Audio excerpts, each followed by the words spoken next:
Hello student, welcome back to IBS. Today we are going to discuss about strategic planning journey. अब हम discuss कर लेते हैं internal environment के बारे में यूनिलीवर के पॉइंट ऑफ व्यू से। ठीक है, अब इंटरनल एनवायरनमेंट का एनालिसिस एक ऑर्गेनाइजेशन को ये आइडेंटिफाई करने में मदद करता है कि वो क्या अच्छा करता है और कहाँ इम्प्रूवमेंट की जरूरत है। ये स्टेप रिसोर्स हो गया, कैपेबिलिटीज हो गए, अपने ऑर्गेनाइजेशन का डिजाइन को चूजन स्ट्रेटजी के साथ कैसे अलाइन करने के लिए जरूरत पड़ती है। ऑब्जेक्टिव क्या है इंटरनल एनालिसिस का? तो यूनिलीवर का कंपटीटिव एडवांटेज और स्ट्रेटजिक कैपेबिलिटी को इन्फ्लुएंस करने वाले स्ट्रेंथ और वीकनेसेस को अनकवर करना। तो हम उसको समझने की कोशिश करेंगे। इंटरनल एनवायरनमेंट में सबसे पहले हम SWOT एनालिसिस के बारे में डिस्कस कर लेते हैं। जैसे स्ट्रेंथ हो गया, तो यूनिलीवर का क्या क्या स्ट्रेंथ है? ग्लोबल स्केल है एंड रीच है इसका, 190 प्लस कंट्री में है ये स्प्रेडेड, डाइवर्सिफाई मार्केट है इसका, और इकोनॉमिक ऑफ स्केल पे एक्सेस है इसका। तो ये बहुत ही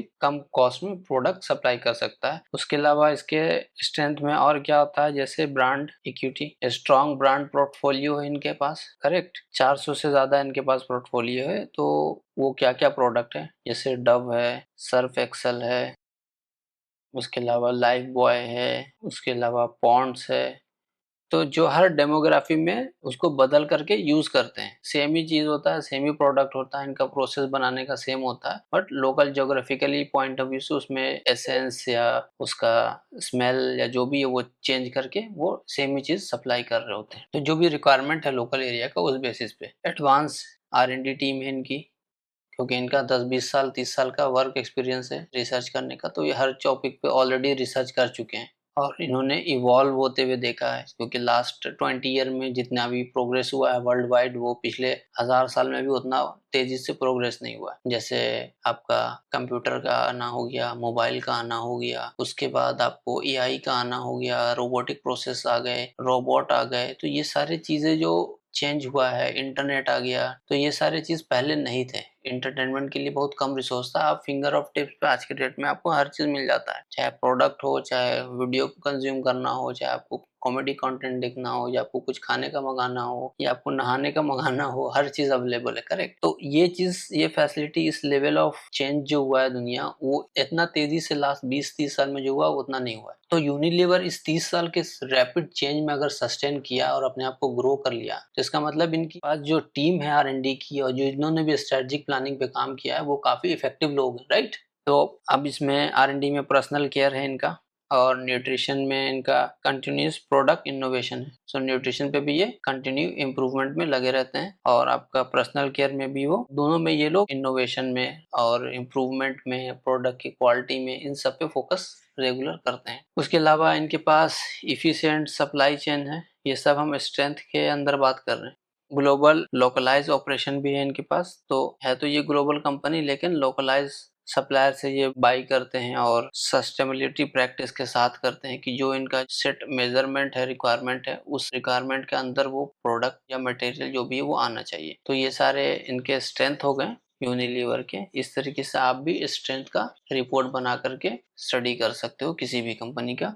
अब वीकनेस के पॉइंट ऑफ व्यू से यूनिलीवर का देखते हैं क्या क्या है। बहुत ही कॉम्प्लेक्स ऑर्गेनाइजेशन स्ट्रक्चर है, यानी multi layer of brand decision making है। अब मैं सिंपल के तौर पे आपको समझाता हूँ कि मैं क्या कहना चाह रहा हूँ। मान लीजिए CEO है, स्ट्रेटेजिक प्लानिंग के पॉइंट ऑफ व्यू से बात कर रहा हूँ, तो हमारी एक प्लानिंग एंड बजटिंग की टीम होगी, FP&A की, वो तो अलग है।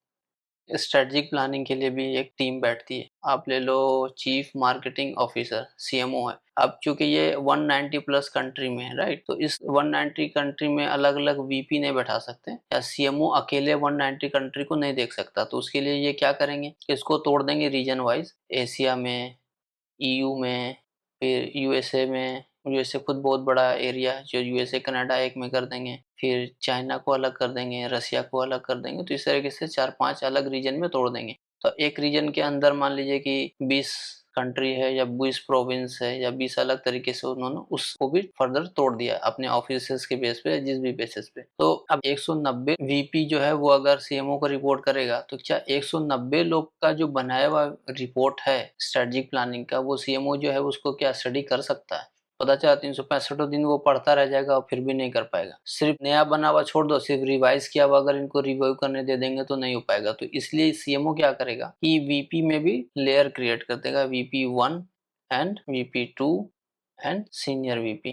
सो सीनियर VP से जो फाइनल हो जाएगा वो इनके पास जाएगा, करेक्ट। मान लीजिए कि कंट्री पॉइंट ऑफ व्यू से VP1 जो है वो अपना स्ट्रेटेजिक प्लानिंग बना रहा है, और फिर वो 4-5 कंट्री का जब मिला करके एक रीजन में मान लो 5 या 20 जो भी है, वो सारे VP जो डॉक्यूमेंट इसको सबमिट करें तो ये रिवाइज कर रहा है, इनके साथ इन्वॉल्व है, जो भी अपडेट है वो रेगुलर ले रहा है। उसके बाद ये फिर सारे को सम करके फिर इनको देगा, फिर ये सारे को क्लब करके इन 5 रीजन वाइज उसका मेन स्ट्रेटेजिक प्लानिंग बना करके वो फिर ये CMO को देंगे और ब्रीफ करेंगे। खुद इसको नहीं बोलेंगे कि आप आकर के एक एक स्ट्रेटेजिक प्लानिंग को रिव्यू करो, समझो। जो भी मेजर चेंजेस है उसको ये जो है रिव्यू कराएंगे इनसे। बाकी जो स्मॉल चेंजेस है उसको भी तोड़ा जाता है इम्पैक्ट के पॉइंट ऑफ व्यू से, कितना मनी इन्वॉल्व है, क्या डिसीजन है। तो हर कोई अपने लेवल पे डिसीजन ले रहा होता है। यहाँ VP अपने लेवल पे लेगा, VP2 अपने लेवल पे चेंजेस कराएगा जो भी इससे करवाना हो, फिर सीनियर VP फर्दर उसको रिव्यू और रिविजन करवा करके रिफाइन करके अपने अपने लेवल पे जो भी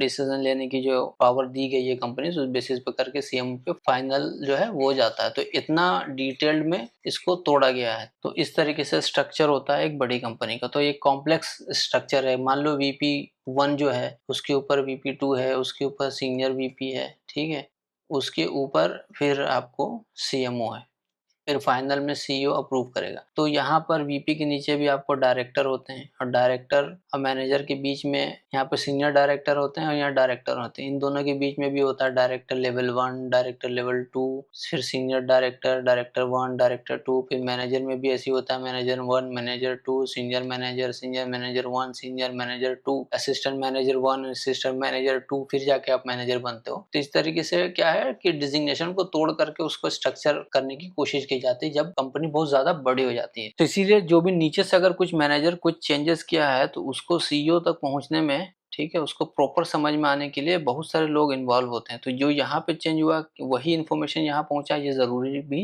नहीं है। तो ये बेसिकली इनका वीकनेस है। तो उसको कम करने के लिए अब क्या कर सकते हैं, ये वैसे तो कोई बताएगा नहीं, लेकिन मैं जिससे बता रहा हूँ कि जैसे ईमेल के थ्रू डायरेक्ट मैनेजर जो है रिपोर्ट कर सकता है, वहां पर फ्लेक्सिबिलिटी दी जाती है। कोई ऐसा इमरजेंसी है और सडन इन्फॉर्मेशन चाहिए तो अगर ये इसके ऊपर वाला अगर डिसीजन ले सकता तो वेल एंड गुड, अगर इसके पास का भी नहीं है तो बाईपास करके ऊपर अगर पहुंचाया जा सकता है, ये ऑप्शन दिया हुआ है, तो वो रीच आउट कर सकते हैं। या कुछ ऐसा चीज है जिससे बहुत ज्यादा इफेक्ट पड़ सकता है बिजनेस को, तो ऑब्वियसली वो बाईपास करके सीधे इसको कॉपी करेगा, इसको भी कॉपी करेगा, इसको भी कॉपी करेगा, हर लेयर वाले को कॉपी करके ऊपर तक मेल डाल देगा। करेक्ट, ऐसे करके इन्फॉर्मेशन दे सकते हैं। उसके अलावा अगर कोई मैनेजर जो है बीच में वो बदमाश है तो उसके लिए एक मोबाइल नंबर या फोन नंबर शेयर किया जाता है, और हर एथिकल मीटिंग में जो ट्रेनिंग दी जाती है एनुअली उसमें बताया जाता है या न्यू ज्वाइनर को बताया जाता है कि अगर कोई भी आपके साथ हरासमेंट करे या मेंटल टॉर्चर करे या आपका काम कराने के अलावा वो अपना काम आपसे करा रहा है, कुछ भी ऐसा चीज है, तो आपको अगर कहीं भी कुछ गड़बड़ है या फिर कोई चीटिंग कर रहा है तो आप उस नंबर पर रिपोर्ट कर सकते हो, आपको रिवार्ड भी मिलेगा और आपका नाम भी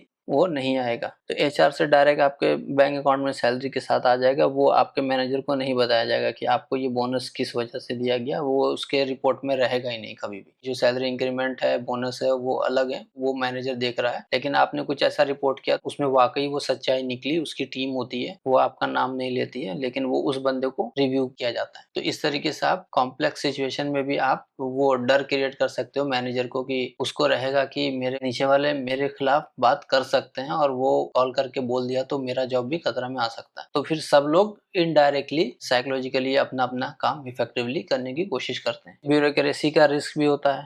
बहुत ज्यादा लार्ज स्केल कंपनी है तो वहां पर इस तरह का ब्यूरोक्रेसी होता है, लोग पॉलिटिक्स कर रहे होते हैं, कुछ माइक्रो मैनेजर बन जाते हैं, तो अलग अलग चीजें हो रही होती है। तो slow innovation in some segment, कुछ सेगमेंट में स्लो इनोवेशन हो रहा, वो ऊपर पता भी नहीं चलेगा जब इतनी बड़ी कंपनी हो। लेकिन ये चीज जो स्टार्टअप होती है, जो भी स्टार्टअप जो नीच पे काम कर रही होती है, वो फटाफट चीजें आराम से कर लेती है क्योंकि वो इजीली डिसीजन ले सकते हैं। लेकिन आपके साथ वो केस नहीं है। उसके अलावा बात करें स्ट्रेटजिक इम्प्लीमेंटेशन, तो स्ट्रक्चर को सिंप्लीफाई करना और डिसीजन लूप को एक्सेलरेट करना फंक्शनल लेवल पर क्रिटिकल है। तो I think I am done for the day. I will see you into the next session. Stay tune. Please मेरे लिंक्डइन और यूट्यूब को जरूर सब्सक्राइब करें। Thank you very much.